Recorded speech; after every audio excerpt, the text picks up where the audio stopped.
I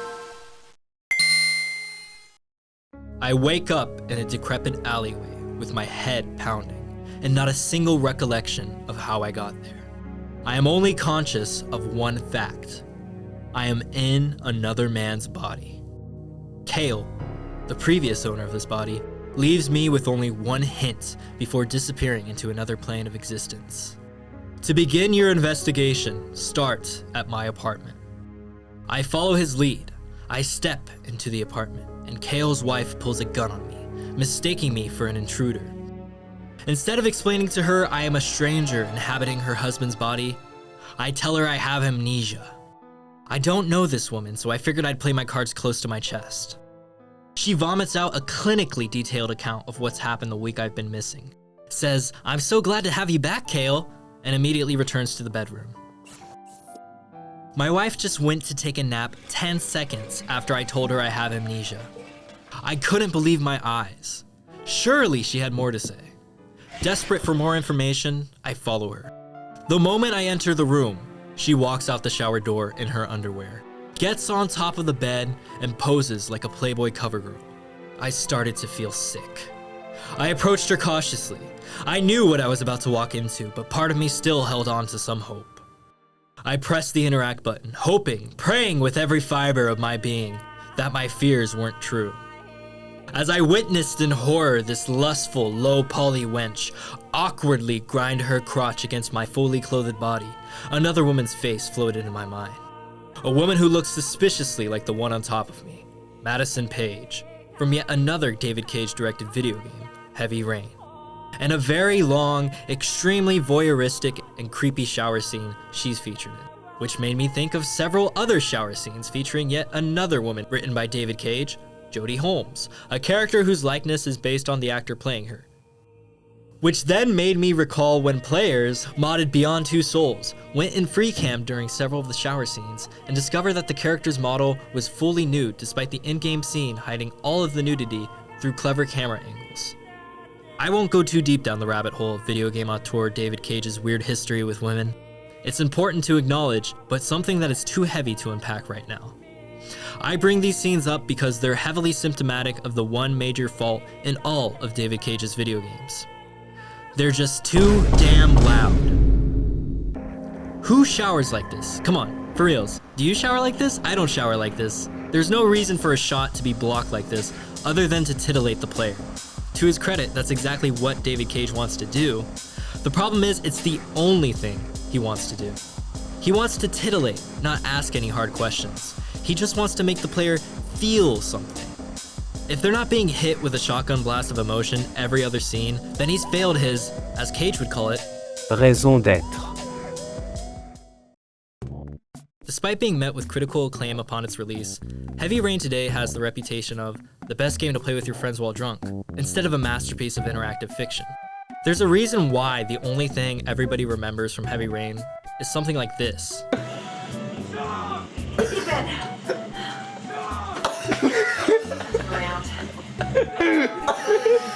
I can prove your innocence. And nothing from its gameplay or supposedly heart-rending story. The combination of its shoddy naturalism and its badly written narrative only serve to amplify how hyper-real and uncanny the game's world and characters truly are. I expected to at least get something out of Heavy Rain, maybe a laugh or some mindless entertainment, and I actually did. The only caveat being that it was with the Japanese version of the game, ヘビーレイン心のきしむ時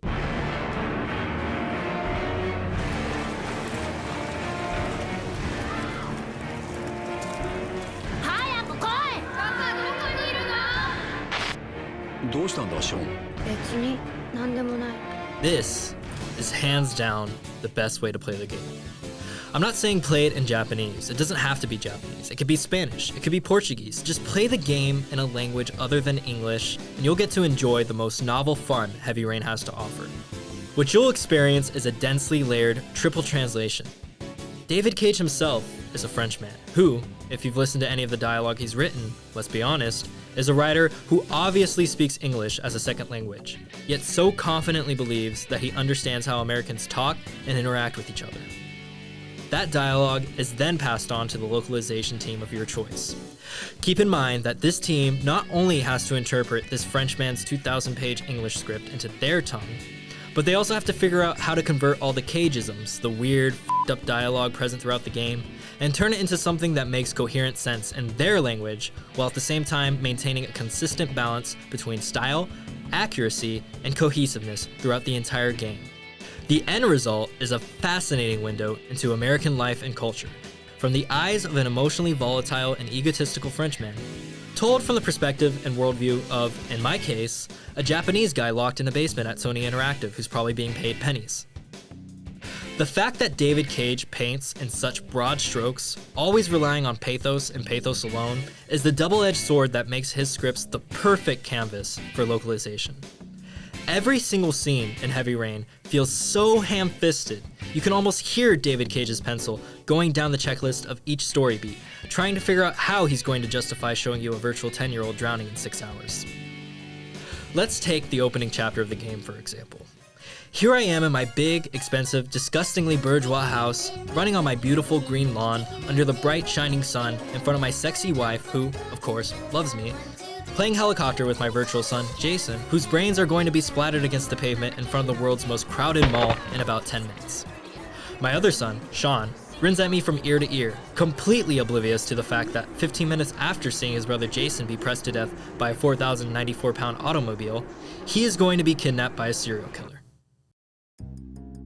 From a narrative design perspective, this opening chapter is integral to the foundation of Heavy Rain's narrative, as it is the only chance Cage gets to establish a relationship between the player and Sean before they spend the entirety of the game searching for him.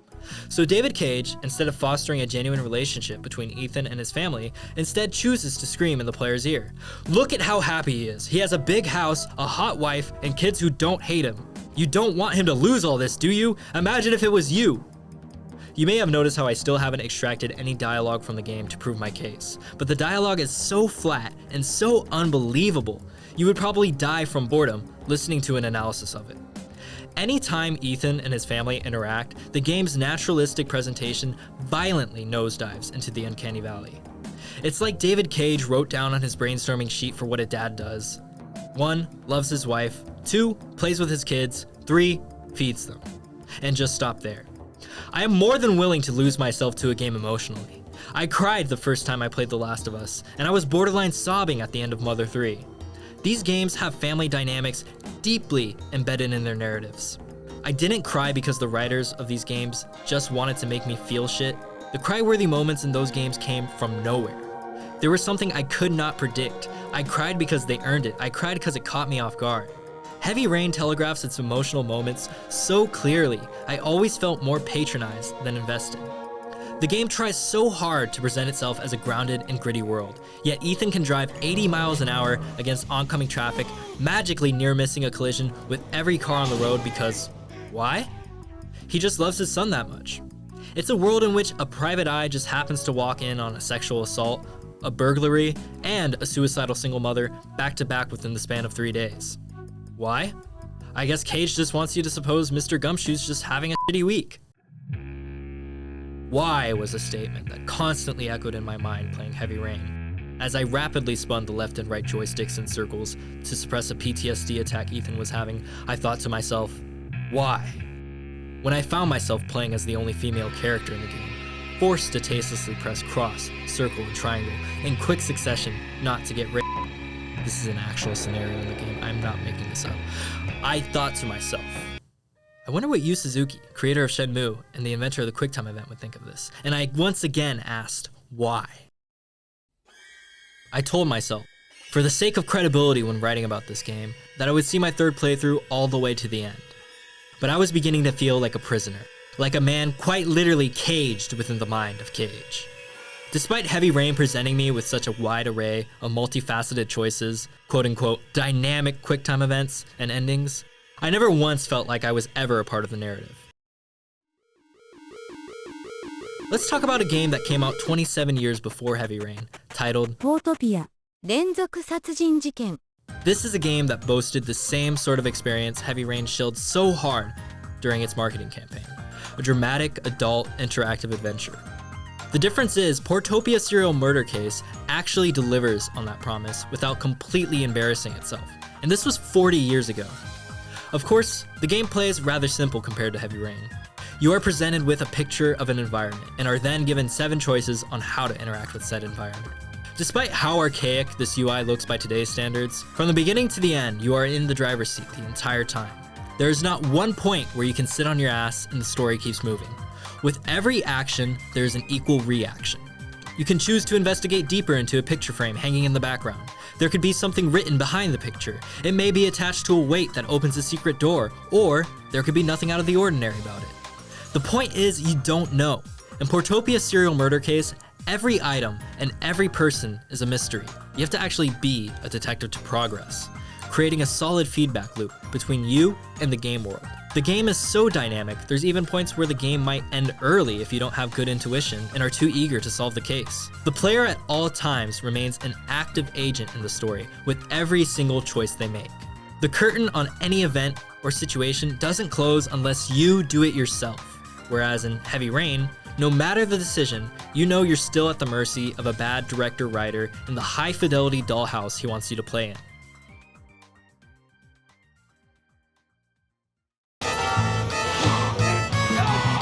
In Heavy Rain, you press buttons when the game tells you to, or you sit and watch the game happen to you.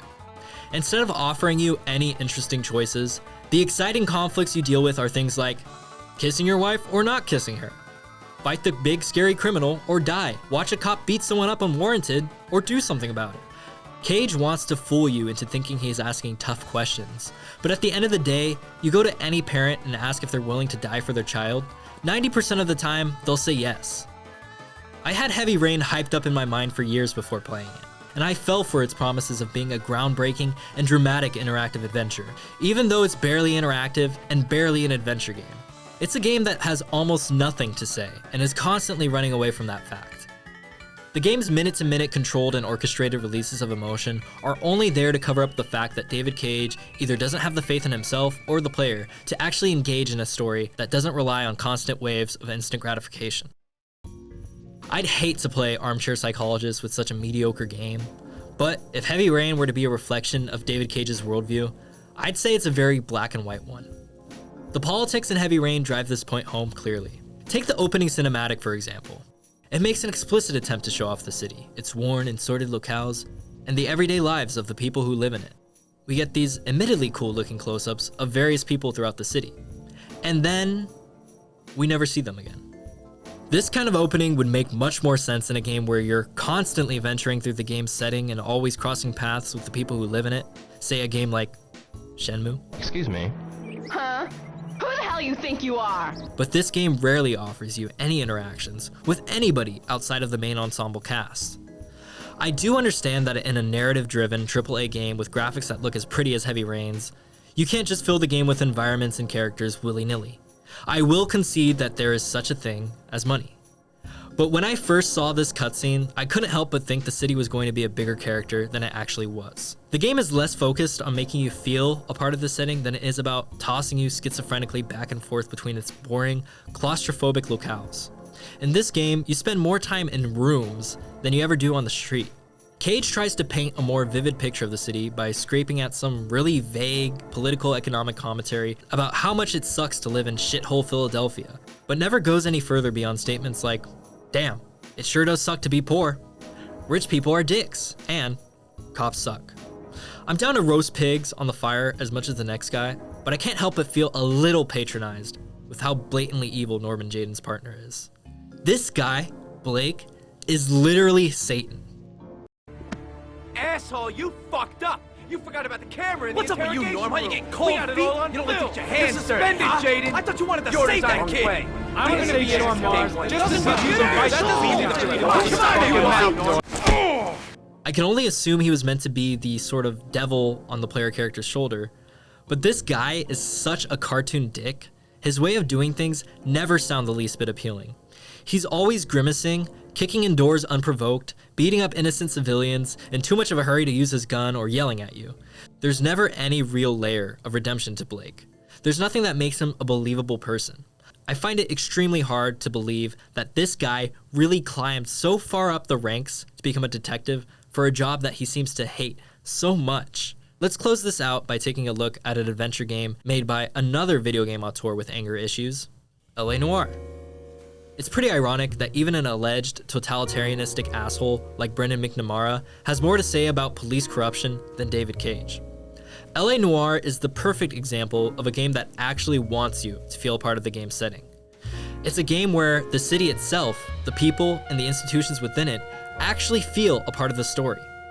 Unlike Heavy Rain, your partner isn't yelling at you or picking fights with you every goddamn minute. The game offers you plenty of downtime just to make small talk with your fellow officers. Through these conversations, you can actually start to form a picture in your head how these people were like before they were groomed by the LAPD to be complacent to such a shitty and corrupted institution. LA Noire gets under your skin in a way I wished more period pieces like it would. You'll get a seemingly friendly and lovable gumshoe detective as your partner, and only after you start to build a rapport with him after a couple of cases, he'll finally feel comfortable enough to bring up the hotbed topics of the decade, like the right way to beat your wife, automatically assuming you partake in that sort of thing too. These moments not only spotlight parts of the 40s that most games glaze over, like the sexism, racism, and McCarthyism, but they are also extremely grating, painful, and awkward in a way that seems very intentional. Brendan McNamara, while possibly a bona fide asshole, is a decent writer who actually wants you to think about your position as a pawn for this shitty police force and the terrible culture brewing within it. There are very few cases in LA Noire in which justice is actually served. You often close cases not knowing the answers to everything, sometimes not even knowing whether or not the person you just locked up actually did the crime. Your superiors are constantly staring over your shoulder through the investigations, making sure you're not sticking your nose into anything that implicates the white-collar criminals secretly funding the LAPD. The only time true justice is ever served, and that's a rare thing in LA Noire, is when you ignore the snooping eyes of your superiors and do actual police work. This is perfect. This is how a game that actually has anything to say about police corruption should tell its story. You not only experience the corruption firsthand, but you see how that corruption is directly affecting the city with each case you do. Heavy Rain could have a conversation about what really constitutes as justice in the American police force, especially in a city with as many problems as Philadelphia. But whenever the game gives itself a chance, Cage kind of just runs away from that responsibility by writing an unabashedly terrible scene like this. For Christ's sakes, shoot! I shot him. Yep. Looks like you did. Can't say I'll miss him. Come on, let's go.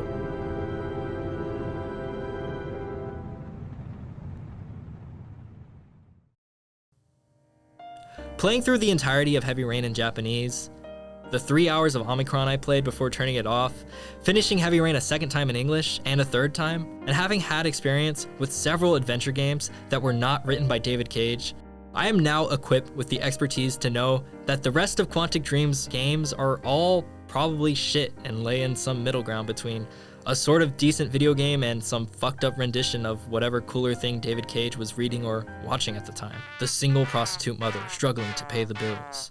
The rich man in the shadows who really runs the city. The dirty cop standing in the way of true justice. It's like David Cage wanted the makings of a Dickens novel, but didn't want to put in the effort to be as good as Dickens.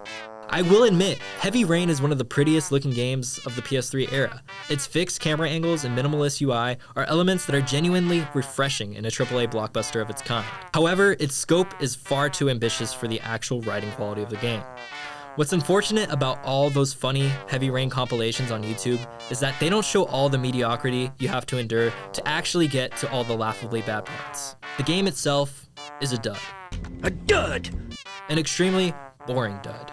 My only takeaway from the original version of Heavy Rain was the crushing, unfathomable reality that Sony really handed this extremely emotionally volatile Frenchman a multi-million-dollar check just to stand on the shoulders of David Fincher and fulfill his fetish for high-fidelity graphics and short-haired brunette women. I give Heavy Rain a final score of 2.5 out of 5 baguettes. Thank you.